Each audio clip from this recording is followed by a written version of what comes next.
study in Australia. Why Australia? మనము ఆస్ట్రేలియాని ఎందుకు చూస్ చేసుకుంటాము అని అంటే international rankings of Australian universities. Australian universities అనేవి ఇంటర్నేషనల్ ర్యాంకింగ్స్ని కలిగి ఉన్న యూనివర్సిటీస్ ఉంటాయి. Part time job opportunities international స్టూడెంట్స్కి పార్ట్ టైం జాబ్ ఆపర్చునిటీస్ ఎక్కువగా ఉంటాయి compare with other countries. Post study work visa up to 5 years ఇస్తారు. అలాగే పర్మనెంట్ రెసిడెన్షియల్ ఆపర్చునిటీ అనేది ఎక్కువగా ఉంటుంది. IELTS, TOEFL and PTE scores accepted by all universities. ఈ స్కోర్స్ని అన్ని యూనివర్సిటీస్ అంటే ఆస్ట్రేలియాలోని అన్ని యూనివర్సిటీస్ ఈ స్కోర్స్ని యాక్సెప్ట్ చేస్తాయి అన్నమాట. In case student English proficiency వైజ్గా యూనివర్సిటీకి కావాల్సినంత స్కోర్ని కనుక ఇవ్వలేకపోతే ఈ కంట్రీ ఇంటర్నేషనల్ స్టూడెంట్స్కి ఒక అవైలబిలిటీ పాత్వే ప్రోగ్రామ్స్తో అవైలబిలిటీ ఇస్తుంది. పాత్వే ప్రోగ్రామ్స్ కూడా యూనివర్సిటీస్ పాత్వే ప్రోగ్రామ్ని తీసుకొని ఇంగ్లీష్ ప్రొఫిషియన్సీ స్కోర్స్ తక్కువ వచ్చిన స్టూడెంట్కి, అకాడమిక్ పర్సంటేజ్ తక్కువ ఉన్న స్టూడెంట్కి ఇది పాత్వే ప్రోగ్రామ్ ఇచ్చి స్టూడెంట్కి యాక్సెప్ట్ చేస్తుంది. అలాగే ఇది ఇంగ్లీష్ స్పీకింగ్ కంట్రీగా మనం చెప్పుకోవచ్చు. ఇక్కడ పాపులేషన్ వచ్చేసి 12.5 million పాపులేషన్ కలిగి ఉంటుంది. ఇంకా ఆస్ట్రేలియా వైజ్గా చూసుకుంటే మనం flexibility in terms of dead lines, university ready to accept అనమాట. గడువుల పరంగా అంగీకరించడానికి యూనివర్సిటీస్ అనేవి యాక్సెప్టబుల్గా ఉంటాయి అని అర్థం. అప్లికేషన్స్ అండ్ ఫినాన్షియల్స్, అప్లికేషన్స్ ప్రవేశ అవసరాలు, కోర్సు ప్రారంభ తేదీకి అప్లికేషను మరియు ఫినాన్షియల్ వైజ్గా చూసుకుంటే కోర్సు ప్రారంభ తేదీలకి చాలా దగ్గరగా ఉంటాయి. లోయర్ ఎంట్రీ రిక్వైర్మెంట్స్ ఉంటుంది university with relatedly. Higher international ర్యాంకింగ్స్ని కలిగి ఉంటుంది. And Australia no visa interview, GST కమిషన్ల కంటే ఎక్కువగా చెల్లించబడుతుంది. ఎబో కమిషన్స్ వైజ్గా ఎక్కువగా చెల్లించబడుతుంది. అండ్ వీసా అవుట్కమ్ అనేది కూడా చాలా త్వరగా వస్తుంది. ఆస్ట్రేలియాలో ఏ యూనివర్సిటీకి మనం అప్లికేషన్ పెట్టుకున్నా మెజారిటీ యూనివర్సిటీస్ వైజ్గా నో అప్లికేషన్ ఫీజెస్ ఉంటాయన్నమాట. ఆస్ట్రేలియా మ్యాప్ ఎలా ఉంటుందో మనం ఈ స్లైడ్ ద్వారా చూద్దాం. ఆస్ట్రేలియా 6 ఫెడరేటెడ్ స్టేట్స్గా అండ్ 10 ఫెడరల్ టెరిటరీస్గా డివైడ్ అయింది. ఈ 10 ఫెడరల్ టెరిటరీస్లో 3 ఇంటర్నల్ టెరిటరీస్, 7 ఎక్స్టర్నల్ టెరిటరీస్గా డివైడ్ అయింది. ఇక్కడ స్టేట్స్ వైజ్గా మనం చూసుకుంటే మ్యాప్లో స్టేట్స్ చూసుకుంటే న్యూ సౌత్ వేల్స్ క్యాపిటల్ వచ్చి సిడ్నీ. ఇక్కడ పాపులేషన్ 77,59,274 ఉంటారు. ఆఫ్టర్ దట్ విక్టోరియా క్యాపిటల్ వచ్చి మెల్బోర్న్, 61,79,249. నెక్స్ట్ క్వీన్స్లాండ్ క్యాపిటల్ వచ్చి బ్రిస్బెన్. ఇక్కడ పాపులేషన్ 48,48,877 ఉంటారు. నెక్స్ట్ వెస్ట్రన్ ఆస్ట్రేలియా క్యాపిటల్ వచ్చి పర్త్. ఇక్కడ 25,58,951 ఉంటుంది పాపులేషన్. నెక్స్ట్ సౌత్ ఆస్ట్రేలియా వచ్చి క్యాపిటల్ ఎడిలైట్. ఇక్కడ పాపులేషన్ 17,13,054. టాస్మానియా హోబర్ట్ క్యాపిటల్ వచ్చి Hobart, 5,17,588 population. And northern territory ఇక్కడ ఇది క్యాపిటల్ వచ్చి డార్విన్. ఇక్కడ పాపులేషన్ 2,45,740. ఆస్ట్రేలియన్ క్యాపిటల్ వచ్చి టెరిటరీ, దీనిని noun as federal capital territory అని కూడా అంటాం, FCT అలా కూడా పిలుస్తాం. ఆస్ట్రేలియా క్యాపిటల్ సిటీ వచ్చి క్యాన్బెర్రా. ఇది ఆస్ట్రేలియా మ్యాప్కి సంబంధించిన information. Popular cities in Australia. Popular cities వైజ్గా చూసుకుంటే first Sydney. Sydney is a popular filming location. ఇక్కడ సీనరీస్ వైజ్గా సిడ్నీ బాగుంటుంది. అండ్ ఇక్కడ ఒపెరా హౌస్ ఒకటి ఉంటుంది. సిడ్నీ లాంగెస్ట్ బ్రిడ్జెస్ ఎక్కువగా ఉంటాయి. ఇక్కడ ఎక్కువగా పీపుల్ లవ్ విజిటింగ్ అన్నమాట. ఈ సిటీని ఎక్కువగా విజిట్ అవ్వడానికి ఇష్టపడతారు. ఇక్కడ బీచెస్ ఫేమస్ వచ్చేసి బీచెస్, మంచి ఫుడ్ ఉంటుంది, ఐకానిక్ అట్రాక్షన్స్ ఎక్కువగా ఉంటాయి. ఆఫ్టర్ దట్ బ్రిస్బెయిన్ వచ్చేసి ఇది లివబిలిటీ కలిగి ఉంటుంది. అండ్ స్టూడెంట్స్ వైజ్గా చదువుకోవడానికి కూడా కంఫర్టబుల్గా, స్టూడెంట్స్ ఇంటర్నేషనల్ స్టూడెంట్స్ కంఫర్టబుల్గా తీసుకునే సిటీ అన్నమాట. And after that Melbourne is the capital of the Australia state of Victoria. ఇది వరల్డ్ మోస్ట్ లివబుల్ సిటీ అన్నమాట మెల్బోర్న్ అనేది. నెక్స్ట్ అడిలైట్ వచ్చేసి Adelaide is the capital of south Australia. ఇది largest సిటీగా మనం చెప్పుకోవచ్చు. 5th most population city in Australia Adelaide వచ్చి. Next Perth capital వచ్చి Perth is the capital of the western Australia. ఇది 4th మోస్ట్ పాపులేషన్ ఉన్న సిటీగా మనం చెప్పుకోవచ్చు. ఇవి popular cities in Australia. Index available with Australian యూనివర్సిటీస్కి కానీ కాలేజెస్కి కానీ మనం అప్లై చేయాలి అంటే ఏ ఇండెక్స్ ఉంటాయో ఈ స్లైడ్ ద్వారా చూద్దాం. మేజర్ ఇండెక్స్ వచ్చి ఫిబ్రవరి అండ్ జూలై. ఈ ఫిబ్రవరి అండ్ జూలైలో అప్లై చేసుకున్న స్టూడెంట్కి అన్ని యూనివర్సిటీస్, అన్ని ప్రైవేట్ కాలేజెస్ అవైలబుల్ ఉంటాయి. కోర్సెస్ కూడా ఆల్ కోర్సెస్ అవైలబుల్ ఉంటాయి అన్నమాట. అన్ని కోర్సెస్, అన్ని యూనివర్సిటీస్, అన్ని కాలేజెస్ అవైలబిలిటీ ఉంది కాబట్టి దీనిని మేజర్ ఇంటెక్గా మనం చెప్పుకోవచ్చు. ఆఫ్టర్ దట్ మైనర్ ఇంటెక్ అన్నమాట. ఈ మైనర్ ఇంటెక్ అనేది అక్టోబర్లో, నవంబర్లో ఉంటుంది.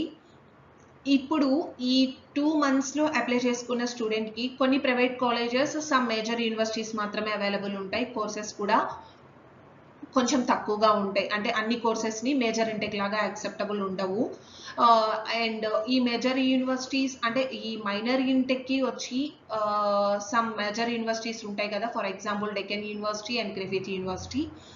కోర్సెస్ ఆఫర్డ్ ఏం చేస్తాయి అంటే ఈ మైనర్ ఇంటెక్కి business information technology and engineering, ఈ కోర్సెస్ మాత్రమే మైనర్ ఇంటెక్కి అవైలబుల్ ఎక్కువగా ఉంటాయి అన్నమాట. ఓకే. Entry requirements. ఆస్ట్రేలియా యూనివర్సిటీస్కి మనం అప్లై చేసుకోవాలి అని అనుకున్నప్పుడు మనకి ఎడ్యుకేషనల్ క్వాలిఫికేషన్ వైజ్గా అకాడమిక్ పర్సంటేజ్ ఎంత ఉండాలి, ఎన్ని ఇయర్స్లో మన స్టడీ అనేది కంప్లీట్ చేసుకోవాలి, బ్యాక్లాగ్స్ ఎన్ని ఉండాలి అనేది మనం ఈ స్లైడ్ ద్వారా చూద్దాం. ఎడ్యుకేషనల్ క్వాలిఫికేషన్ వైజ్గా చూసుకుంటే స్టూడెంట్ గ్రాడ్యుయేట్ అకాడమిక్ స్కోర్ వచ్చేసి అట్లీస్ట్ 50 to 55% అబోవ్ ఉండాలి మాస్టర్స్కి అప్లై చేసుకోవాలి అని అనుకున్నప్పుడు. In case student intermediate complete అయిపోయిన తర్వాత బ్యాచిలర్ డిగ్రీకి అడ్మిషన్ కావాలి అని అనుకున్నప్పుడు తనకి ఇంటర్మీడియట్ పర్సంటేజ్ వచ్చేసి 60 to 65% అబోవ్ ఉండాలి. ఓకే.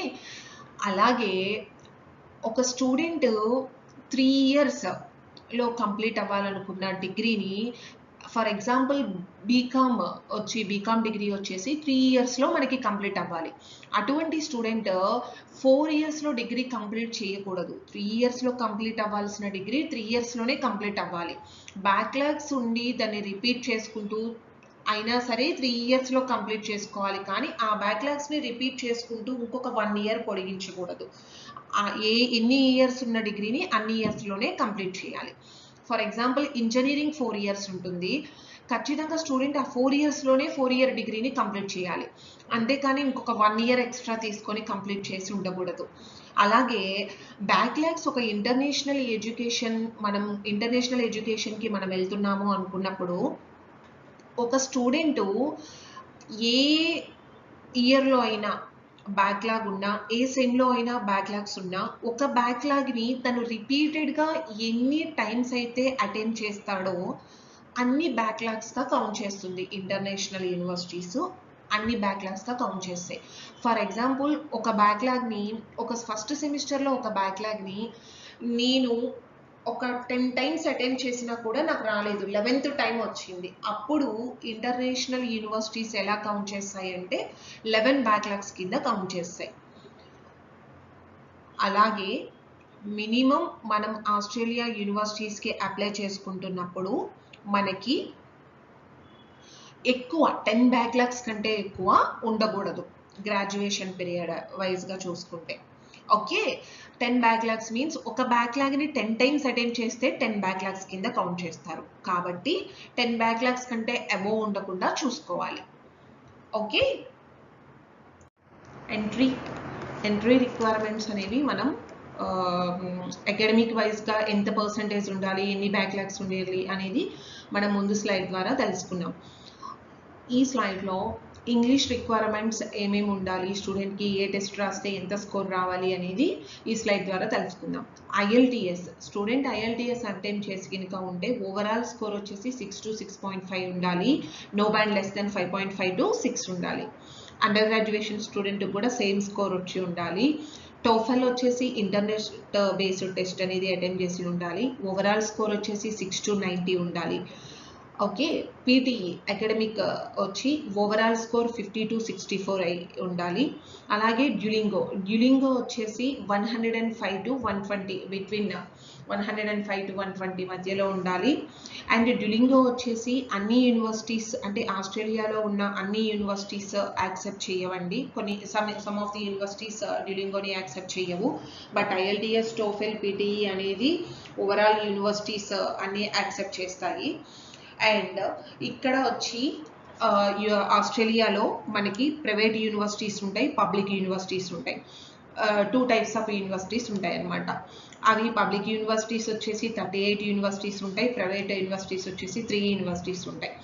ఇక్కడ వచ్చి ప్రోగ్రామ్స్ అసలు ఆస్ట్రేలియాలో ఎటువంటి ప్రోగ్రామ్స్ అనేవి అంటే ఆఫర్డ్గా ఉంటాయి అనేది, ప్రోగ్రామ్స్ ఆఫర్డ్ ఏమి ఉంటాయి అంటే pharmacy, business, management and accounting, IT and computer science, hospitality, tourism, like engineering project manager, education teaching and MBBS nursing and public health, next architecture, ఇలా ఇటువంటి కోర్సెస్ అనేవి మనకి ఆస్ట్రేలియాలో ఆఫర్ ఉంటాయి అన్నమాట. ఆస్ట్రేలియాకి చెక్ లిస్ట్ అన్నమాట. ఒక యూనివర్సిటీకి ఆస్ట్రేలియాలో ఉన్న ఒక యూనివర్సిటీకి మనం అప్లై చేసుకోవడానికి ఏ డాక్యుమెంట్స్ అనేది మనకి కావాలి అనేది ఈ స్లైడ్ ద్వారా మనం చూడొచ్చు. ఫస్ట్ స్టూడెంట్ అప్లై చేసుకునేటప్పుడు ఒక యూనివర్సిటీ ఏ స్టూడెంట్ అయినా ఒక యూనివర్సిటీని చూస్ చేసుకున్నప్పుడు ఆ యూనివర్సిటీ అప్లికేషన్ ఫామ్ అనేది కంప్లీట్గా ఫిల్ చేసి ఉండాలి. ఫిల్ చేసిన అప్లికేషన్ ఫామ్ ఒకటి, and TOEFL, IELTS, PTE and Duolingo. కొన్ని యూనివర్సిటీస్ డ్యూలింగోని యాక్సెప్ట్ చేస్తాయి. కాబట్టి ఆ స్కోర్కి సంబంధించిన స్కోర్ రిపోర్ట్ కార్డ్ అనేది కూడా ఎక్స్రాక్స్ కాపీ కావాలి. Any one exam score card అనేది TOEFL కానీ, IELTS కానీ, PTE కానీ, డ్యూలింగో కానీ ఏదైనా ఒక ఎగ్జామ్ స్కోర్ కార్డ్ అనేది ఎక్స్రాక్స్ ఉంచుకోవాలి. అకాడమిక్ సర్టిఫికేట్స్ మీన్స్ అకాడమిక్ వైజ్గా తను ఒకవేళ అండర్ గ్రాడ్యుయేషన్ స్టూడెంట్ అయితే 10th ఇంటర్మీడియట్ రిలేటెడ్ ఏ సర్టిఫికేట్ ఉన్నా తన దగ్గర నుంచి స్కాన్ కాపీస్ రెడీగా పెట్టుకోవాలి. ఇన్ కేస్ బ్యాచిలర్స్ కంప్లీట్ అయిన స్టూడెంట్ అయితే 10th ఇంటర్ బ్యాచిలర్స్కి సంబంధించిన individual mark sheets, OD transcript, CMM provisional అన్నీ రెడీగా ఉంచుకోవాలి. స్కాన్ కాపీస్ అనేవి. Photo copies of first and last pages of your పాస్పోర్ట్కి సంబంధించి first page, last page xerox కావాలి. జాబ్ ఎక్స్పీరియన్స్ ఇన్ కేస్ స్టూడెంట్కి జాబ్ ఎక్స్పీరియన్స్ ఇంకా ఉన్నట్లయితే అవి కూడా జాబ్ ఎక్స్పీరియన్స్కి సంబంధించి ఫుల్ డీటెయిల్డ్గా మనకి salary proofs, salary pay slips, అకౌంట్కి సంబంధించిన డీటెయిల్స్, Form 16 మనకి కావాలి. స్టేట్మెంట్ ఆఫ్ పర్పస్, స్టూడెంట్ ఎందుకు ఆ యూనివర్సిటీకి వెళ్తున్నాడో, ఎందుకు కోర్స్ చూస్ చేసుకున్నారు, ఆ యూనివర్సిటీని ఎందుకు చూస్ చేసుకున్నారు అన్నట్లు ఒక స్టేట్మెంట్ ఆఫ్ పర్పస్ని స్టూడెంట్ రెడీ చేసుకోవాల్సి ఉంటుంది. అది కూడా మనకి కావాలి. రెజ్యూమే ఒకటి కావాలి. మస్ట్ అండ్ షుడ్ ఏం కాదండి, అది ఆప్షనల్. అండ్ స్టూడెంట్కి సంబంధించి కాంటాక్ట్ డీటెయిల్స్ అనేది ఈమెయిల్ ID ఫర్ వెరిఫికేషన్ కోసం మనకు అవసరం అవుతుంది. అండ్ ఎనీ అదర్ డాక్యుమెంట్స్, స్టూడెంట్కి సంబంధించి ఏదైనా కోర్సెస్ నేర్చుకున్నట్లు కానీ ఎనీ అదర్ డాక్యుమెంట్స్ అనమాట, రిలేటెడ్ ఏ డాక్యుమెంట్స్ అయినా స్టూడెంట్ దగ్గర నుంచి మనం కలెక్ట్ చేసుకొని యూనివర్సిటీకి అప్లై చేసుకునేటప్పుడు ఇవన్నీ స్కాన్ కాపీస్ మనకి కావాలన్నమాట. Types of pathway programmes. ఆస్ట్రేలియాలో ఎన్ని టైప్స్ ఆఫ్ పాత్వే ప్రోగ్రామ్స్ ఉంటాయి అంటే 2 టైప్స్ ఆఫ్ పాత్వే ప్రోగ్రామ్స్ ఉంటాయి. అవి అకాడమిక్ వైజ్గా pathway program and English language వైజ్గా ప్రోగ్రామ్ అనమాట. అకాడమిక్ పాత్వే ప్రోగ్రామ్ వచ్చేసి స్టూడెంట్ అకాడమిక్ ఎంట్రీ క్రైటీరియా అనేది యూనివర్సిటీకి కావాల్సినంత క్రైటీరియా లేనప్పుడు స్టూడెంట్కి అండర్ గ్రాడ్యుయేషన్ స్టూడెంట్కి గ్రాడ్యుయేషన్ స్టూడెంట్కి పాత్వే ప్రోగ్రామ్స్ ఉంటాయి అన్నమాట. అండర్ గ్రాడ్యుయేట్ స్టూడెంట్కి ఇంకా యూనివర్సిటీకి కావాల్సినంత అకాడమిక్ క్రైటీరియా లేనప్పుడు వాళ్ళకి డిప్లొమా ప్రోగ్రామ్ ఇస్తారు. అంటే D2D ప్రోగ్రామ్ అనమాట. స్టూడెంట్కి కావాల్సినంత అకాడమిక్ పర్సంటేజ్ లేనందువలన ఈ డిప్లొమా ప్రోగ్రామ్ అనేది తీసుకొని ఇది కంప్లీట్ అయిపోయిన తర్వాత మాత్రమే బ్యాచిలర్స్కి వెళ్ళడానికి ఛాన్సెస్ ఉంటాయి స్టూడెంట్కి. దీనికి స్టూడెంట్ ఇది కంప్లీట్ చేసుకొని సెకండ్ ఇయర్ బ్యాచిలర్ డిగ్రీకి వెళ్తారనమాట. ఇది తిను గ్రాడ్యుయేషన్ కంప్లీట్ అయిపోయి 3 to 4 ఇయర్స్లో పూర్తి చేసుకుంటారు. అలాగే పోస్ట్ గ్రాడ్యుయేట్ కూడా అంతే. స్టూడెంట్కి అకాడమిక్ క్రైటీరియా వైజ్గా పర్సంటేజ్ కరెక్ట్గా మీట్ అవ్వలేకపోయినప్పుడు NOOSR అనమాట, national office of overseas skills recognition, దీని వైజ్గా స్టూడెంట్ అకాడమిక్ క్రైటీరియా కానప్పుడు స్టూడెంట్కి PQP means post graduate qualifying program అనమాట. ఈ PQP ప్రోగ్రామ్ ఇస్తారు. First year of post graduate or double degree అని పిలుస్తారు దీనిని. ఈ PQP ప్రోగ్రామ్ అనేది అవైలబుల్ ఓన్లీ బిజినెస్ మేనేజ్మెంట్కి, అకౌంటింగ్ డిగ్రీస్కి మాత్రమే ఈ కోర్స్ అనేది అవైలబుల్ ఉంటుంది. ఫర్ ఎగ్జాంపుల్ గ్రిఫిత్ యూనివర్సిటీ అనమాట. గ్రిఫిత్ యూనివర్సిటీ ఆఫర్ చేస్తుంది PQP business engineering and IT కోర్సెస్ని గ్రిఫిత్ యూనివర్సిటీ యాక్సెప్ట్ చేస్తుంది. అలాగే ఇంగ్లీష్ లాంగ్వేజ్ ప్రోగ్రామ్స్ అనమాట. ఏ స్టూడెంట్ అయినా ఇంగ్లీష్ ప్రొఫిషియన్సీ కోర్స్ ఏ కోర్సు రాసినా తను యూనివర్సిటీకి కావాల్సినంత క్రైటీరియాని తను ఇవ్వలేనప్పుడు తను వచ్చేసి ఎలికోస్ పడుతుంది. ఆస్ట్రేలియాలో ఇంగ్లీష్ ప్రొఫిషియన్సీ తగ్గి స్టూడెంట్కి ఆ యూనివర్సిటీలో ఆఫర్ కావాలి అనుకున్నప్పుడు ఎలికోస్ ప్రోగ్రామ్ ఇస్తారు. అలాగే EAP, ELP ఎట్సెట్రా ఇటువంటి కోర్సెస్ ఉంటాయి. ఈ కోర్సెస్ వచ్చేసి స్టూడెంట్ క్రైటీరియా యూనివర్సిటీ క్రైటీరియాని బట్టి, యూనివర్సిటీ క్రైటీరియాకి స్టూడెంట్ మీట్ అవ్వనప్పుడు అది 10 weeks అవ్వచ్చు, 20 weeks అవ్వచ్చు. స్టూడెంట్ స్కోర్ని బట్టి యూనివర్సిటీ డిసైడ్ చేస్తుంది అనమాట. స్టూడెంట్ దీనికి విల్లింగ్గా ఉన్నప్పుడు మాత్రమే ఆ యూనివర్సిటీకి అప్లై చేసుకుంటాడు. లేదు ఇంకొకసారి రీటెక్ చేస్తా అన్నప్పుడు రీటెక్ చేసుకోవచ్చు. 10 weeksకి ఆస్ట్రేలియన్ డాలర్స్ 300 నుంచి 400 ఆస్ట్రేలియన్ డాలర్స్ ఖర్చు అవుతుంది. ఈ ఎలికోస్ ప్రోగ్రామ్కి ఎక్స్ట్రా పేమెంట్ చేయాల్సి ఉంటుంది స్టూడెంట్. దీనికి విల్లింగ్గా ఉన్నప్పుడు స్టూడెంట్ యూనివర్సిటీకి వెళ్ళిపోవచ్చు. ఇది ఎలికోస్ ప్రోగ్రామ్ కంప్లీట్ అయిపోయిన తర్వాత మాత్రమే డైరెక్ట్ మాస్టర్స్కి స్టూడెంట్ వెళ్తాడనమాట. ఆస్ట్రేలియాకి అప్లికేషన్ ప్రాసెస్ అనేది ఎలా ఉంటుంది, వీసా ప్రాసెస్ అనేది ఎలా ఉంటుంది అనేది ఈ స్లైడ్ ద్వారా చూద్దాం. ఫస్ట్ మనకి కావాల్సిన అన్ని డాక్యుమెంట్స్ రెడీ చేసుకున్న తర్వాత స్టూడెంట్ ప్రొఫైల్ని బేస్ చేసుకొని, ఇంగ్లీష్ ప్రొఫిషియన్సీ స్కోర్స్ని బేస్ చేసుకొని, తనకున్న బ్యాక్లాగ్స్ని బేస్ చేసుకొని యూనివర్సిటీ షార్ట్ లిస్ట్ అనేది స్టూడెంట్కి ఇస్తాం. వన్స్ స్టూడెంట్ తనకున్న బ్యాక్లాగ్స్ని, పర్సంటేజ్ని, ఇంగ్లీష్ ప్రొఫిషియన్సీ స్కోర్స్ని బేస్ చేసుకొని తను ఏ యూనివర్సిటీస్ని అయితే స్టూడెంట్ సెలెక్ట్ చేసుకుంటాడో ఆ యూనివర్సిటీకి అప్లై చేయొచ్చు. తనకున్న క్రైటీరియాని బేస్ చేసుకొని యూనివర్సిటీకి అప్లై చేయొచ్చు. యూనివర్సిటీకి అప్లికేషన్ ఫీజెస్ అనేది మోస్ట్ ప్రాబబ్లీ ఆస్ట్రేలియాకి యూనివర్సిటీ అప్లికేషన్ ఫీజెస్ అనేది ఉండవండి. ఇన్ కేస్ ఏ యూనివర్సిటీ అన్నా అడిగితే ఆ యూనివర్సిటీ అప్లై చేసుకునేటప్పుడే స్టూడెంట్కి ఇన్ఫార్మ్ చేయడం జరుగుతుంది. వన్స్ అప్లై చేసిన తర్వాత మనము అప్లై చేసిన తర్వాత 1 week కానీ 10 daysలో కానీ మనం అడ్మిట్ వస్తుందండి. బట్ అక్కడ ఉన్న క్రైటీరియాని బేస్ చేసుకొని ఉంటుంది. మనము ఆల్మోస్ట్ ఒక 2 to 3 weeks టైం తీసుకోవచ్చు అని అనుకొని పెట్టాలి. బట్ ఒక యూనివర్సిటీకి అప్లై చేసుకోకుండా ఒక 2-3 యూనివర్సిటీకి free of the cost application fees కాబట్టి ఒక 2-3 యూనివర్సిటీకి మన ప్రొఫైల్ బేస్డ్ యూనివర్సిటీస్కి మనం అప్లై చేసుకోవచ్చు. స్టూడెంట్ యూనివర్సిటీకి అప్లై చేసిన తర్వాత ఫినాన్షియల్ వైజ్గా స్టూడెంట్ రెడీ అవ్వాల్సి ఉంటుంది. ఒక యూనివర్సిటీకి స్టూడెంట్ అప్లై చేసినప్పుడు స్టూడెంట్కి తెలుస్తుంది, అంటే ఆ యూనివర్సిటీకి అప్లై చేస్తున్నాము అంటే దాని ఫీ స్ట్రక్చర్ ఎంత, అక్కడ లివింగ్ ఎక్స్పెన్సెస్ వైజ్గా ఎలా ఉంటుంది అనేది స్టూడెంట్ సర్చ్ చేసుకుంటారు. దాని వైజ్గా మనం గైడెన్స్ ఇస్తాము. ఫినాన్షియల్ అనేది రెడీ చేసుకోవాల్సి ఉంటుంది, స్టూడెంట్ రెడీగా పెట్టుకోవాల్సి ఉంటుంది. స్టూడెంట్కి ఫినాన్షియల్ అన్ని కరెక్ట్గా పెట్టుకోవాలి అంటే స్టూడెంట్ తీసుకునే fixed deposit or savings or loan వైజ్గా చూసుకుంటే, ఫిక్స్డ్ డిపాజిట్ వైజ్గా చూసుకుంటే 3 months ఓల్డ్ అయి ఉండాలండి. ఫిక్స్డ్ డిపాజిట్ వైజ్గా చూసుకున్నా, సేవింగ్స్ వైజ్గా చూసుకున్నా, ఎడ్యుకేషన్ లోన్స్ తీసుకున్నా ఖచ్చితంగా ఫండ్స్ అనేది జెన్యూన్ ఫండ్స్ ఉండాలి ఆస్ట్రేలియాకి. అలాగే 3 months ఓల్డ్ ఫండ్స్ని చూపించాలి. దానికి సంబంధించిన డాక్యుమెంట్స్ అన్నీ రెడీగా ఉంచుకోవాలి. స్టూడెంట్కి జీటీఈ ఇంటర్వ్యూ ఒకటి జరుగుతుందండి. GTU interview means genuine temporary ఎంట్రెంట్.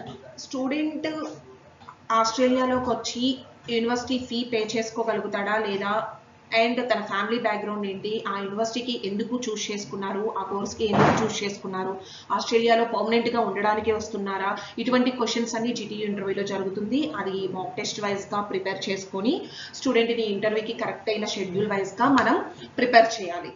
తన mail ID and phone number అనేది కరెక్ట్గా ఉండాలి. అప్లికేషన్ ఫామ్లో ఫిల్ చేసేటప్పుడు ఏదైతే నెంబర్ ఇస్తారో, ఏ మెయిల్ అయితే ఇస్తారో, స్కైప్కి ఏదైతే ఇస్తారో దానిని ఎప్పుడు యాక్టివ్లో ఉంచుకోవాలి. ఏ టైంలో కాల్ వస్తుందో స్టూడెంట్కి మెయిల్ వస్తుంది, పలానా డే పలానా టైంకి మేము కాల్ చేస్తాం అనేది స్టూడెంట్కి మెయిల్ వస్తుంది. త్రూ మెయిల్ ద్వారా తను యాక్టివ్గా ఉండాలి. క్వశ్చన్స్ అన్నిటికీ కరెక్ట్గా ప్రిపేర్ అయి ఉండాలి. తను జీటీఈ ఇచ్చే ఇన్ఫర్మేషన్ వైజ్గానే తన వీసా అయినా అండ్ అడ్మిషన్ అయినా ఉంటుంది. అడ్మిషన్ ఇన్ కేస్ స్టూడెంట్ కరెక్ట్గా ఫినాన్షియల్ వైజ్ కూడా అన్ని కరెక్ట్గా ఉండి సమాధానం చెప్పగలిగితే దాని ద్వారా అతనికి ఇబ్బంది ఏమీ ఉండదు. జీటీఈ వైజ్గా ఇబ్బంది ఏమీ ఉండదు. In case first interview student ఏదైనా ఫెయిల్ అయినా వాళ్ళు ఇంటిమేట్ చేస్తారు, మీరు దీని గురించి ఇన్ఫర్మేషన్ కరెక్ట్గా ఇవ్వలేదు, మీకు నెక్స్ట్ ఇంటర్వ్యూ టైం షెడ్యూల్ ఇస్తాం, దాని వైజ్గా మీరు ఉండండి అని చెప్పి ఒక్కొక్క యూనివర్సిటీస్ వైజ్గా ఉంటుందండి ఇది. అలా మీకు మళ్ళీ నెక్స్ట్ మెయిల్ రావచ్చు, నెక్స్ట్ జీటీఈ ఇంటర్వ్యూ జరగవచ్చు. ఫండ్స్ వైజ్గా మీరు జెన్యూన్ ఉండి, ఎస్ఓపి ఆస్ట్రేలియాకి మెయిన్ ఏంటంటే స్టేట్మెంట్ ఆఫ్ పర్పస్. మీరు ఎంత స్ట్రాంగ్గా ఎస్ఓపి ప్రిపేర్ చేసుకుంటారో అంత జెన్యూన్గా మీకు ప్రాసెస్ అనేది జరుగుతుంది. దానిని బేస్ చేసుకునే జీటీయూ ఇంటర్వ్యూ జరుగుతుంది. మీరు కరెక్ట్గా ప్రిపేర్ చేసుకోవాలి.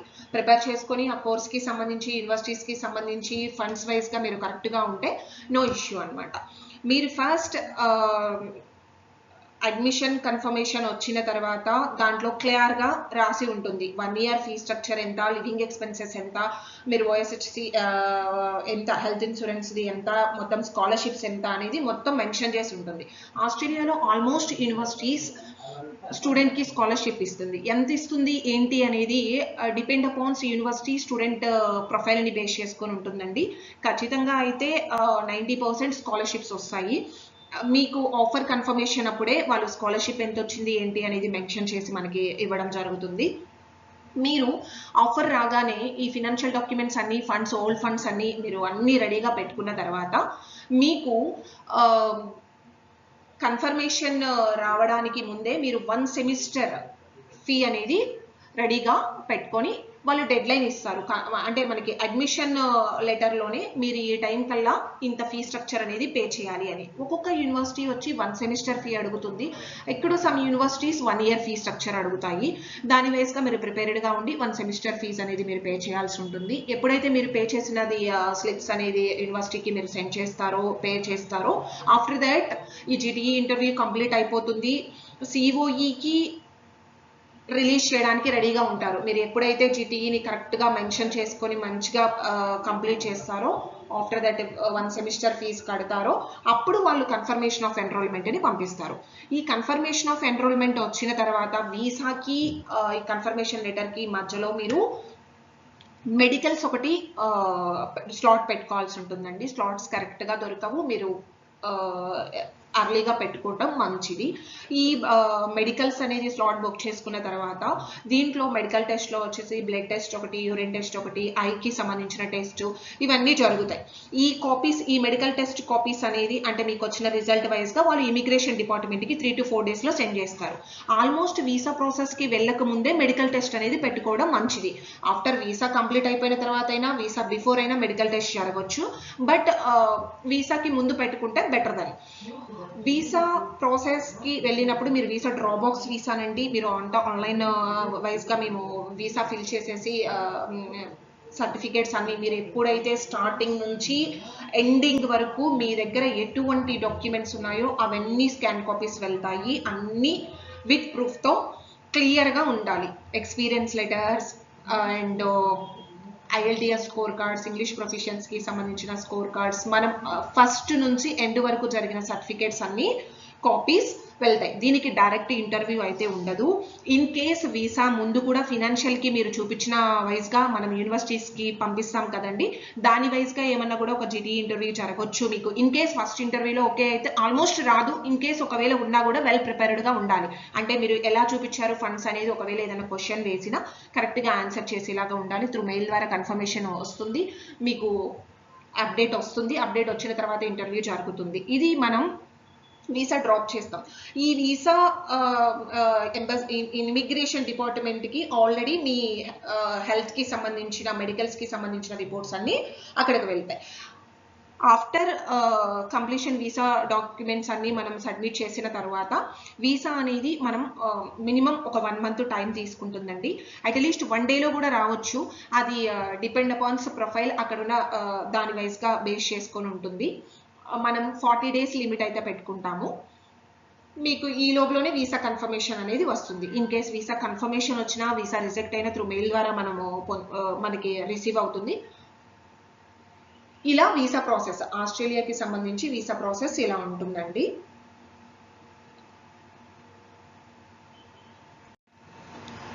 Compare with other countries, Australia వైజ్గా చూసుకుంటే కొంచెం లివింగ్ ఎక్స్పెన్సెస్ కానీ, యూనివర్సిటీ ఫీ స్ట్రక్చర్ కానీ ఎక్కువగా ఉంటుందండి. అప్రాక్స్ వచ్చేసి 1 year fee structure Indian currency వైజ్గా చూసుకుంటే 20 to 26 lakhs or 30 lakhs కూడా ఉండొచ్చు per year university fee structure అనేది. అప్రాక్స్ చెప్తున్నాను, depend upon university. And living expenses వైజ్గా చూసుకుంటే per year AUD $30,000 to $34,000 approx ఉండొచ్చు. అండ్ వీసా ఫీ వచ్చేసి AUD $190 అండి. అలాగే హెల్త్కి మనము మెడికల్కి స్లాట్ బుక్ చేసుకుంటాం కదండి, దాని ఫీ స్ట్రక్చర్ అప్రాక్స్ వచ్చేసి యూరిన్ టెస్ట్కి ఇండివిజువల్గా, స్కాన్కి ఇండివిజువల్గా, బ్లడ్ టెస్ట్కి ఇండివిజువల్గా ఉంటుంది. అప్రాక్స్ ఇండియన్ కరెన్సీ 8,000 వేసుకోవచ్చు. పార్ట్ టైం జాబ్స్ అవైలబిలిటీ అనేది కొంచెం కంపేర్ విత్ అదర్ కంట్రీస్ పర్లేదండి. లీగల్ పర్మిషన్స్ ఉంటాయి. వీక్లీ 20 hours చేసుకోవచ్చు స్టూడెంట్. అండ్ PR ఆప్షన్స్ కూడా ఎక్కువగా ఉంటాయి కాబట్టి చూస్ చేసుకుంటాము ఈ కంట్రీ అనేది, ఆస్ట్రేలియా అనేది మనం. Okay, thank you and all.